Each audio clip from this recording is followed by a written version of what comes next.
Hi అండి. అందరూ బాగున్నారా? మేమైతే బాగున్నామండి. ఇవాళ మనం మరమరాలతో ఉప్మా చేసుకుందామండి.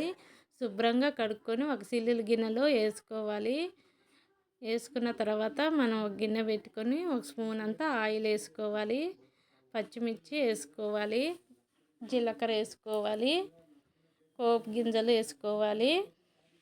పల్లీలు కూడా ఏసుకుంటే బాగుంటుంది ఉప్మాలోకి. అవి వేగిన తర్వాత కరివేపాకు వేసుకోవాలి.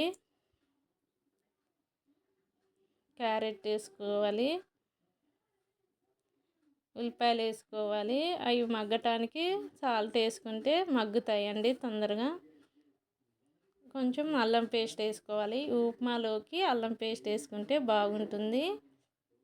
అవి మగ్గిన తర్వాత కొంచెం పసుపు వేసుకోవాలి. తాలింపు అంతా మగ్గిన తర్వాత మన కడిగి శుభ్రం చేసుకున్న మరమరాలు ఇలా వేసుకోవాలి. కొంచెం నిమ్మరసం పిండుకోవాలి. మంచిగా కలుపుకోవాలి. కలుపుకున్న తర్వాత లాస్ట్లో కొంచెం కొత్తిమీర వేసుకుంటే బాగుంటుంది. మీరు కూడా చేసుకోండి. ఎలా వచ్చిందో కామెంట్లో పెట్టండి. నచ్చితే ఒక లైక్ చేయండి. ఇలా చేసుకుంటే పిల్లలు ఇష్టంగా తింటారు. బాగుంటుందండి.